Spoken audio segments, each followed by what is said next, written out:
สิได้เปิดโลกกว้างบ่ให้เจ้าอยู่มกมุ่นแต่ในตูบเด้อเออมาพี่ไข่แดงมันแจ้งขวางมนอยู่หันมนอยู่อีอะไรมันอันนี้แม่เจ้าก็มกอยู่หั่นเจ้าก็มกแต่อยู่ในตูบห้องเดียวกันหั่นน่าว่าเขามีชื่อป้าชื่อทิมไม่เท่าได้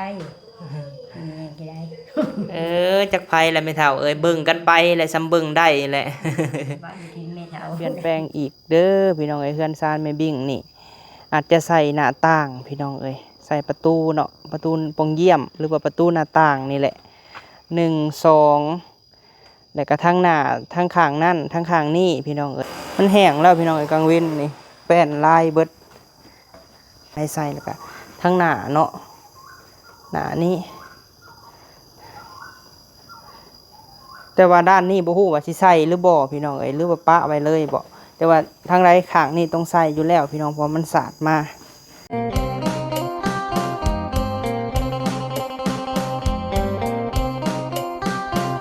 พี่น้องเนาะกับทักทายสบายดีเด้อพี่น้องเด้อเนาะเบิดสุคนบ่สุหม่องสุบอนพี่น้องเอ้ยพบพ่อกับบ่าวพามีอีกแล้วพี่น้องเอ้ยช่วงบรรยากาศตอนเศร้าๆพี่น้องเอ้ยโดยพบพ่อกันมื้อนี้ก็เข้ามาพี่แหละพี่น้องเอ้ยเข้ามาหามาอัปเดตเบิ่งหลังจากบ่าวพามีสั่งดินพี่น้องเอ้ยดิน4 รถเนาะรถละ450,000พี่น้องเอ้ยก็ตกอยู่1,800,000เนาะเป็นเงินของแม่บิ่งพี่น้องเอ้ยพอดีสั่งมาทมนี่แหละพี่น้องเอ้ยเพราะว่าบ่อยากให้มันลุบนี่นะพี่น้องเอ้ยทางฮอดได้หันเนาะแล้วบัดนี้หันตะกี้หันเพิ่นค่ากองหินเฮาก็เลยว่าทมบ่ทันมาฮอดบัดนี้เฮาก็เลยว่าซื้อใส่4 รถแต่ฝนตกใส่ช่ำพี่น้องเอ้ยผู้ใดเอาไว้แดดๆผู้จังสิพากันส่วนเนาะส่วนแปลงเพราะว่าเขาบ่ไทยให้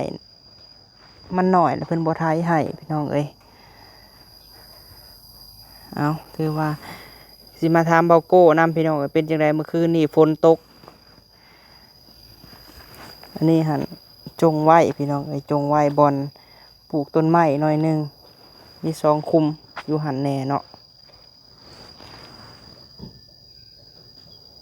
กับสิมีการเปลี่ยนแปลงเนาะพี่น้องเนาะมีการเปลี่ยนแปลงอีกเด้อพี่น้องเฮือนซานแม่บิ่งนี่อาจจะใส่หน้าต่างพี่น้องใส่ประตูเนาะประตูปองเยี่ยมหรือว่าประตูหน้าต่างนี่แหละ1 2แล้วก็ทั้งหน้าทั้งข้างนั่นทั้งข้างนี่พี่น้องเพราะว่าฝนตกแล้วมันสาดเนาะไปเดี๋ยวสิขึ้นไปเบิ่งก่อนเดี๋ยวจังไปหาเมตู้คำเนาะเห็นเพิ่นทางอยู่พี่น้องเวลาฝนตกแล้วฝนสาดเข้ามาพี่น้องเปียกเบิดเนาะนี่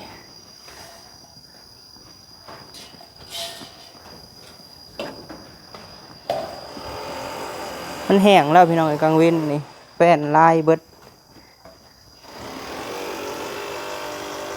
นี่แล้วเนาะเราอาจจะใส่ประตูพี่น้องหรือว่าหน้าต่างอยู่ทางนี้เนาะเลยกะทางนี้พี่น้องทางข้างนี้เพราะว่าแม่เพื่อนว่าอยากให้ใส่คือกับหมู่พี่น้องคือกับบ้านนั่นเนาะเป็น1.50 mที่สั่งมาพวกอะไรมืออื่นพวกอะไรพี่น้องมื้อนี้สร้างเพิ่นก็บ่ได้มาแต่วานนี้มีแต่เว้ากันแล้วกับสร้างพี่น้องแต่สร้างหันพอมีก็บอกเพิ่นแล้วว่าเอาขนาดใดหั่นนะ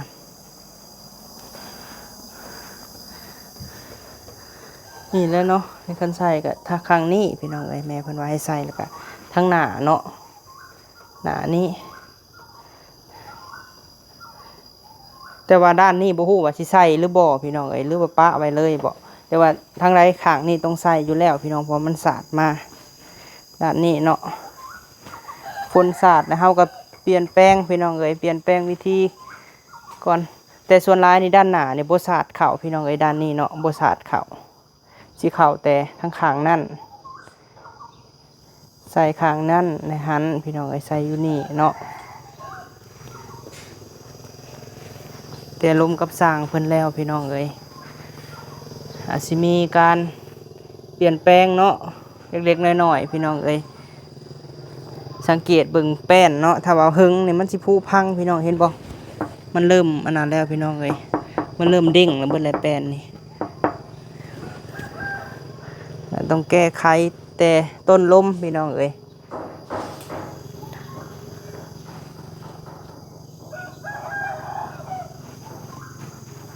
กะแวนเฮาที่มันแตกเนาะนี่ห้อยแตกช่วงลมอะไรพี่น้องเอ้ยนี่เห็นห้อยแตกห้อยเล่าวพอฝนตกใส่ตลอดมันต้องผุพังอยู่แล้วแปลนเนาะในทางหน้านี่บ่เป็นหยัง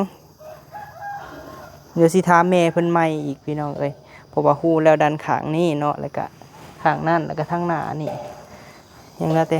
ทางด้านหน้านี่แหละ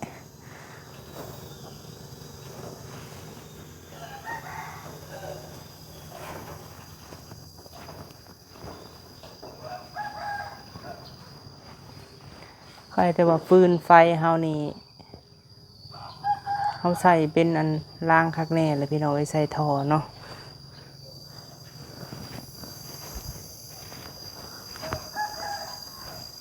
เทเรียบร้อยอันนี้บอกว่ามีสั่งเล็กพี่น้องเอ้ยสั่งเล็ก2 4 6 8 10 12 14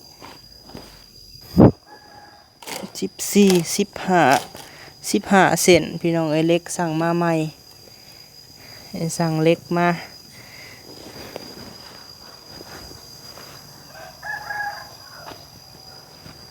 ทางไอ้รถเพิ่นแหละให้สั่งแต่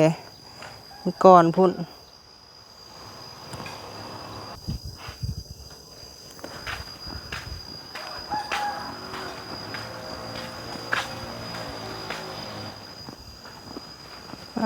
ที่โตเนาะ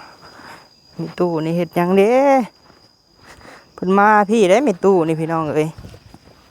มาเฮือนเพิ่นมาทางโอ้ทางเฮือนแม่ติ้งทางเฮือนเจ้าของนำได้ไปถามหมกบวบเจ้าสิได้กินเลยได้บัดนี้ ทางป่าบ่แม่ตู้ ทางป่านี่ฮะ สบายดีเด้อตู้เด้อ บ้านดี โดย ทางป่าแค่นี้มาหก ทางป่า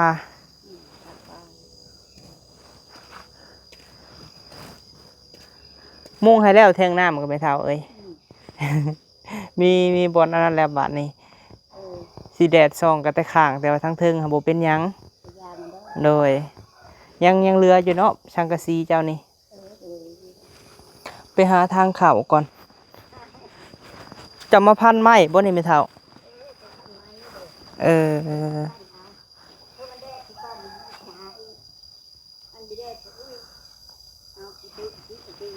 มากับไผอ่ะนะ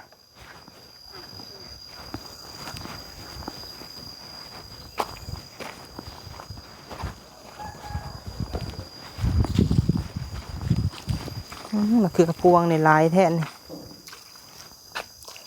มะเขืออันนี้เนาะ ตายก็เลยเป็นอย่างตายก็คือ ใส่อยู่บ่น้ำเจ้าค่ะไม่เท่า ใช้ยี่ห้อมีใช้เปลือกแล้วในเป็นพื้นจะรู้มีที่ชุด อืม มันนอนถูกใช้เด็กเขาใช้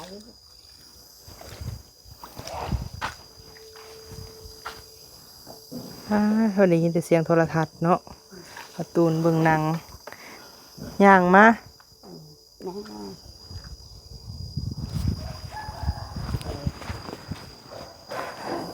พูดแล้วก็ปิ้งปลาปิ้งข้าวหาทางป้าพอถูกกระโดด ย่างมาติสบายดีเด้อตูนเด้อว้าเบิ่งหนังเนาะมาสองแม่ลูกแอนนาบ่ได้มานำบ่แอนนาพากันนอนนอกนะบ่แม่ตู้ นอกนี่เลยไปที่เฮาเลย เบิ่งหนังติ นอกเลยเลย เพราะว่าแนมมาเห็นใต้ไฟอยู่เพราะว่าแต่ละมื้อหั่นเพิ่นบ่ได้ใต้พี่น้องเอ้ยมีแต่โซลาร์เซลล์ดอกเดียวของเพิ่นหั่นแหละ เราเชื่อว่านะเราเป็นงานไปบุญเดียว เลย เด้แม่บิ่งแล้วก็ย้ายมาพี่แล้วเนาะโซลาร์เซลล์เพิ่น อืม เราย้ายมาพี่แล้วพี่น้องเอ้ยสร้างรถได้ย้ายให้ เออไงมากอะมันก็แจ้งไปรอบแถวนี้น่ะแจ้ง โดย ไม่ดูใจเท่าห้องน้ำดอกเดียวนั่นแหละดอกอันนี้ก็หม้อดอกมีหม้อก็ที่ได้กับแง่งไม้ทั้งหมด มื้อนี้มาเฮือนที่แม่เฒ่าเออพากันย่างมาแต่เช้าพุ่นบ่ บ่แล้วมาแต่ว่า มาแต่วานนี้ย่างมาแต่วานนี้ติ แม่แต่ว่านี่มาจะขี้โมกคือเรา เออตัดไม้เอ้ยเนาะ จะไม่ทางป้าผม หน่อยแนมเห็นเฮือนไม่บิ่งข้างเฮือนมันหกติ แม่พกเราพกไปป้าน้ำนั่นก็ดีแล้วเราอยู่ได้พอยาม มันต้องได้ผ้าคอเนาะไม่เท่าเนาะผ้านะ พอดี แม่นและ เอายื้อเชิงไม่ถึงไม่ถูก มาตัดไม้แล้วกับพี่น้องเอ้ย จับน้อยนึง เมื่อยบ่ ใครแด่ดีนี่ผู้เห็นได้เด่นนี่มือไปเลย บ่ได้เมื่อยปานใดเออ ใครแด่จะ ตะกี้เมื่อยเนาะ เมื่อกี้มือเรียวเบิ่งพึ่งไม่ได้เยอะนี่ใครแด่ไม่เอาหาทาป้านำมานั้นนะอยู่โหดก็อยู่ตู้ก็แต่ให้ทานเท่าตีแต่ให้ทานเท่านั้นตี เออ อยู่ เฮ็ดไปให้แล้วไม่เท่าเอ้ย เฮ็ดไปเลยอยู่ผัดมือนางมือ โดย อยู่ได้แยะไปอยู่ผัดแห้งมือนะไปบาดนี้ ยามเฮ็ดได้ก็เฮ็ดไปเนาะ ยามไปได้ไม่เท่าเฮ็ดไปยามไม่ได้เยอะนั่งจะของแล้วมาได้นะ ย่างไปย่างมาคือเก่าหั่นแหละเนาะไม่เท่าเนาะ โอ้ยยังไปยังมา เออ เอาละ มื้อใดบัดนี้สิย่างออกไปเตา จะได้ว่ามืออื่น มื้ออื่น เออ ของคืนจะไปอ่ะมืออื่นมือจ่ายค่าคือจะได้ชูนได้เอามาตื่มเขาอีได้ อืม นะครับมาอีกนะพระพรนะครับทุกทุกช่างโคตรทุกมาชุบไปแล้วอย่างสองไม่เท่า โดยสั่งเอารถละแสนหาผู้ใดพี่น้องเอ้ยเนาะรถละแสนหา10,000เพื่อสิได้เพื่อสิเผาได้ โอ้ชิเผาได้แต่โอ้ชิเกิบไม่ได้ถึงเกิบ ได้ไม่ดีนะกำไรกระดำน้อย โดย คือแต่ละเต้าค่ะแม่ตู้ได้เต้าละจักแสนแม่ตู้ โอ้ยมีเงินเก็บได้อยู่แล้วเจ้าละเจ้าโชคก็ได้อยู่แล้ว800,000 800,000 800,000ก็แยกถือพื้นดีเลยพื้นก็ชี้ ทั้งกำไรทั้งทุนบ่ อืม กำไรก็อยู่หั่นทุนก็อยู่หั่นอยู่นํกันเนาะแม่เฒ่าเนาะ อยู่หันแล้วอยู่กันนั่นล่ะทิ้งไปแยกถืออีก โดย ช่องเป็นกิจกรรมช่องกระชามเชนแล้ว ตุ้มมาพี่ไอสิถามมาพี่มานั่งกันเป็นตู้พี่ โอ้ยนอน เอ้ยน้องตูนเนี่ยเนาะพี่น้องเนาะ โยมาเป็นหมูนำไปละไม่นอนหมูนำนอนไม่เขา เอาบ่ว่าหยังกันเนาะไม่เท่าเนาะเอาอันใดสิเกิดก็เกิดแหละพี่น้องเอ้ย โดน เฮาก็เบิ่งแต่หูดูแต่ตาไม่เท่าเอ้ยมีผู้ใหญ่เพิ่นบอกข่อยว่าบ่ให้เจ้านอนหลายเด้อยินบ่ให้ไปบ่อนคนหลายๆคือสมมุติคือมาแบบนี้แหละมันสิได้เปิดโลกกว้างบ่ให้เจ้าอยู่มกมุ่นแต่ในตูบเด้อมาพี่ไข่แดงมันแจ้งขวางมนอยู่หันมนอยู่อีอรอ แม่นหั่นแหละ มาพี่ไข่มันก็ อันนี้แม่เจ้าก็มกอยู่หั่นเจ้าก็มกแต่อยู่ในตูบห้องเดียวกันหั่นให้พากันแบบให้ไปหลายๆบ่อนเด้อเจ้าจังสิบ่นั่นคือแบบซี่และมาพี่ก็เห็นหั่นเห็นนี่แบบบ่อยากให้อยู่แต่ในตูบหลายเด้อพี่มันก็จะมาอยู่แล้วมันกว้างมันความมันนั่นมีกินอัดไปเลยนะมันคือก็ชูไม่เท่ามา เพิ่นบ่ชวนมาหรือว่าเจ้าไม่เท่า ในชูมาไปไม่เท่าไปเฮือนใหม่อยู่หันเหมือนเฮือนจื้ออยู่ว่าไผสร้างเฮือนให้นี่ไผเป็นเจ้าของเงินสร้างเฮือนนี่แม่ยังฮะแม่บิ่งก็พอยัง พอเพชรจื้ออยู่พี่น้องเอ้ยบางเทื่อก็อาจจะจำบ่ได้เนาะไม่เท่าเนาะบางเทื่อเป็นบางมื้อพี่น้องเอ้ย โดย เออเจ้าต้องมานำไม่เท่าแล้วก็เฮ็ดเวียกซอยไม่เท่าเด้อเออ ไปกันเดียวไปนำไม่เท่าไปจัดพื้นจัดผืนไว้นั่นละคนไปเรื่องมีถึง พอได้อาศัยกันเนาะพอได้พึ่งพากันเล็กๆน้อยๆพี่น้องเอ้ย เล็กน้อยเรื่องไม่เท่าจัดยะมีถึงคือเพิ่งตัด อ่าแม่นหั่นแหละ อืม อ้าว เครื่อง บืนไปแม่ตู้เอ้ยเฮ็ดไป ไปละ อ่าแม่นี่หมมาได้คันเว้าบ่ถึกขอเนาะ ยิ้มมากมันยิ้มมาก เออ มันยิ้มมากไปเลยมันยิ้มมากมันยิ้มมาก แล้วแต่อารมณ์ผู้นั้นนะพี่น้องเอ้ย ลูกมันอยากที เออ ไม่เท่าปะไปมันนั้นนะก็ยากมึง ว่าไปเฮ็ดจังได จะทีเลยโคชิยูเจอเขาให้ แม่นหั่นแหละไอ้ไทยเฮาถ่ายเจ้าเพิ่นก็เข้าใจอยู่แม่ตู้เอ้ยอัน FC ที่เพิ่นเบิ่งหาเพิ่นก็เข้าใจอยู่เพิ่นอีตนเจ้าอยู่ เออแล้วก็เฮ็ดไปหั่นแหละแม่ตู้กับพี่น้องเอ้ยเฮาก็เบิ่งบ่พอมีมากะเที่ยวมาจอบยามได้ก็เอาให้เพิ่นอยู่แนวกินก็อีต้นผู้เฒ่าพี่น้องเอ้ยจักสิว่าจังใด ไม่เท่ากับได้กินน้ำร้านละ โดย ได้กินก็ได้กิน โดย บอกทีแรกมีมาจะทึกแต่มือ เออ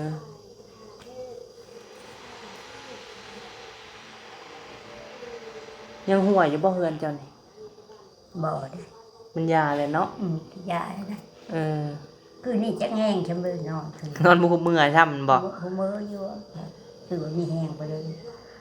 บ่แฮงบันไดเฮาก็สั่งดินมาให้แม่บิ่งแม่เฒ่าเอ้ยสั่งดินมาถมทางนั่นแหละ เดี๋ยวทมมานั้นเลยเนาะ แม่น เดี๋ยว บัดนี้น้ามันก็สิบ่ได้ไหลมาหาเฮือนเจ้าบัดนี้ฮะ ก็แม่ เพราะว่าเฮ็ดคลองเลยเด้ แม่ที่คอมันก็ลง ผู้แลไหลไปทางผู้แลแม่เฒ่าเอ้ย มันก็เลยไปทางคุณ เออ เขาเพิ่งในเท่านี้ก็ยามันเนาะ โดยมันบ่หลายปานใดดอกน้ำในเฮือนเจ้านี่ ตายไปเลยแล้วมันคุณยาตกแล้วมันก็แห้งเด้อไหลไป โดยเพิ่นก็อยู่เนาะลูกสาวเพิ่นเอื้อยแอนนาพี่น้องเอ้ยเราก็โอ้ยเนาะจังสิว่าแนวใดนั่นแหละชีวิตคนเฮาบ่คือกันพี่น้องเอ้ย แม่ ก็ยังว่าใครเนาะยังว่าบุญไม่ตู้ยังมีได้พี่น้องเอ้ยที่แม่บิ่งกับพ่อเพชรเพิ่นอีตนสงสารแหละเพิ่นให้มีบนอยู่บนเศร้า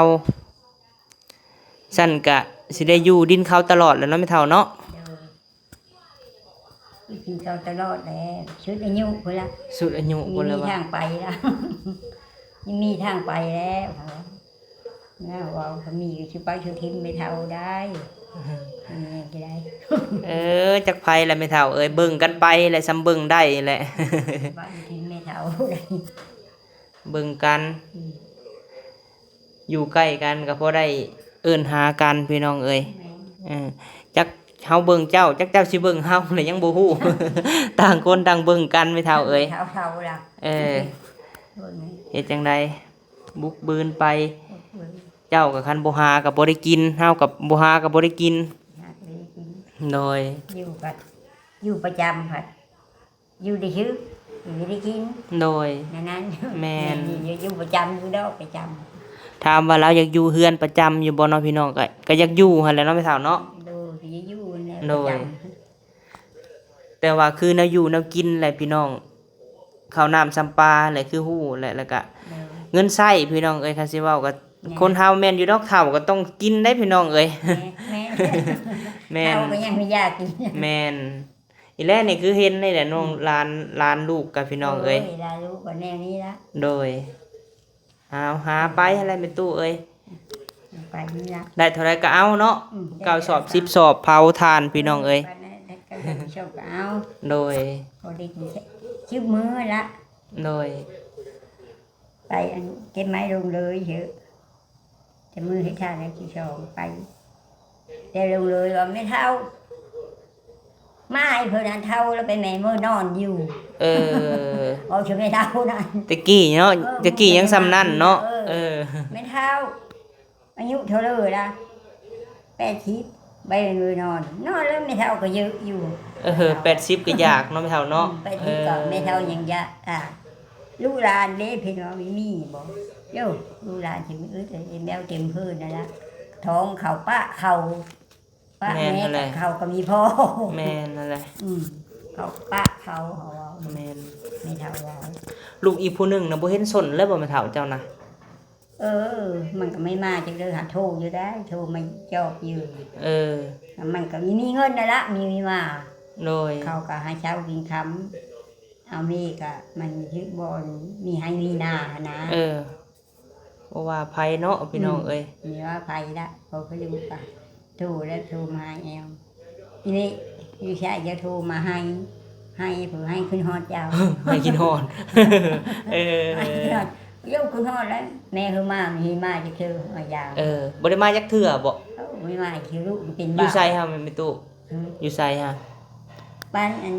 เขาอยู่บ้านนอกอยู่แล้วบ้านพูนขี้กองเพลงขี้กอง สิกองพุ่น ขี้กอง บัด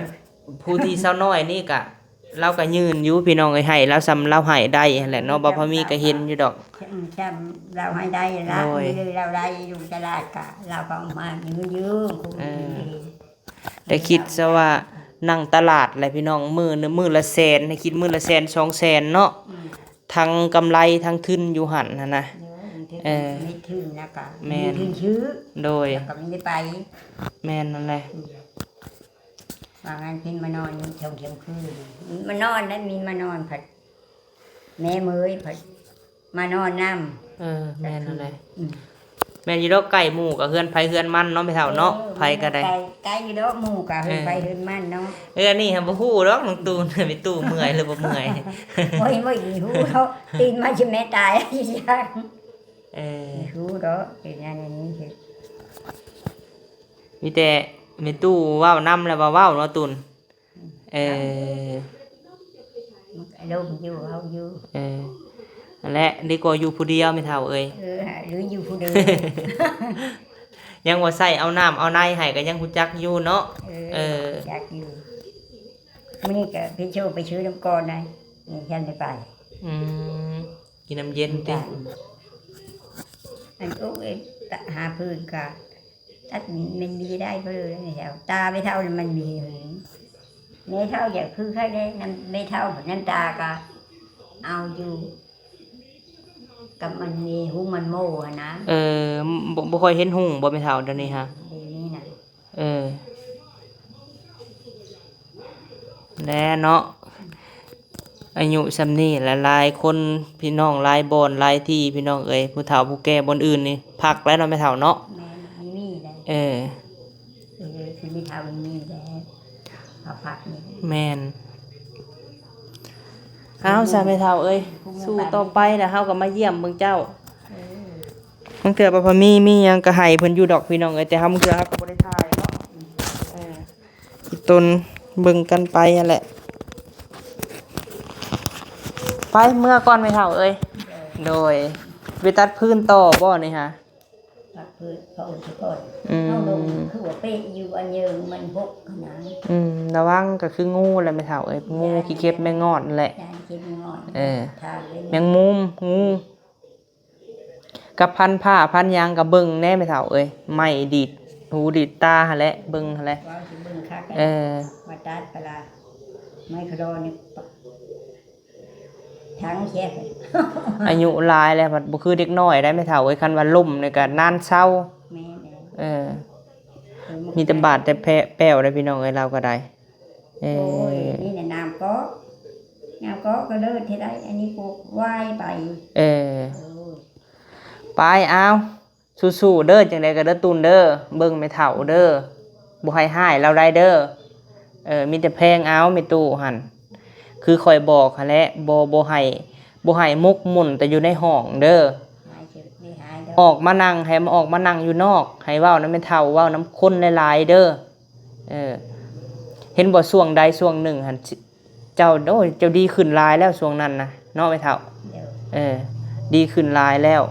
แต่อันนี้ให้ก็ไข้กว่าเก่าพี่น้องไข้กว่าเดือนก่อนหั่นเนาะแม่เฒ่า ใครก็เก่า ไข้กว่าเก่าอยู่ตามที่เบิ่งเด้ เออ กินจานกับไข่เก่า ไปเมื่อก่อนเด้อเมื่อก่อน ๆ มาจอบเบิ่ง ไม่เบิ่งเจ้าทานเลย เมื่อพุ่นแล้วเฮาสิเมื่อหามีตู้เฮาพุ่นแหละ เป็นไม่มากเลยเนาะ บ่ได้มามีตู้เฮาก็ได้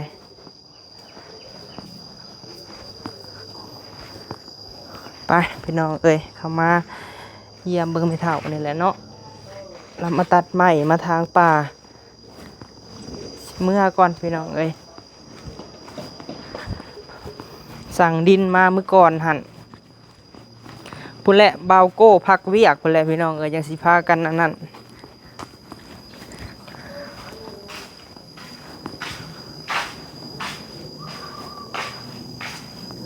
โทได้หยังเนาะกินนี่บาวโก้นี่ มีกระเทียมมีกระเทียม พะละหลอกบ่เออ ไอ้ที่เขาเอา เข้าไปหาเจ้าแหล้วกินข้าวแล้ว กินแล้ว เฮ็ดเวียกคือเก่าเนาะ คือเกา เออ แล้วนี่ที่มาเนี่ยไปอยู่ต้นเลิฟเนี่ยคุณประสิทธิ์จะไปเดินนะครับ ไปพุ่นบ่ วันหาเย็น เปลี่ยนกะกลางเว้นบ่ได้เฮ็ดกลางคืน เนี่ย เดี๋ยวไปผูกก็ได้โก้บ่ใครก็อย่า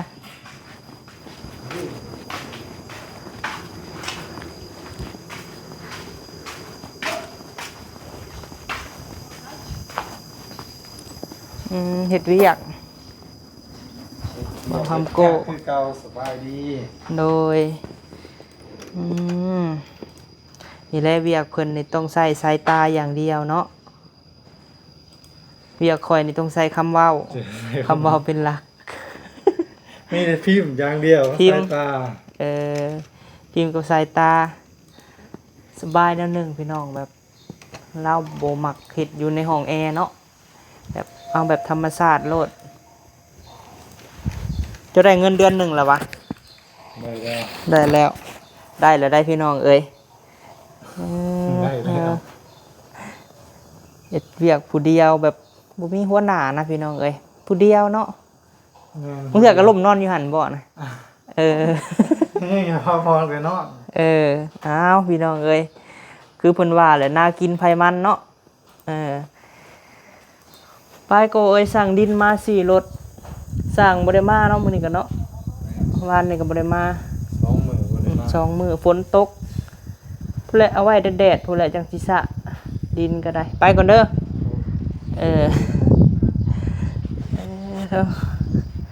เอาสั่งเล็กมาพร้อมพี่น้องเอ้ยเล็กก็จักโทใดคือบ่ได้เขียนบอกเขียนบินเวียดนี่ก็ได้หัวเป็นเสี่ยวกันก็เอามาให้โลดเนาะ บ่บอกซ้ำว่าราคาเท่าใด บินจักเขาเอง แล้วก็สิส่งไปถามเขาดอกลึงกันแล้วก็มาให้โลดได้พี่น้องเอ้ยบ่ได้ยากไปก่อนบัดนี้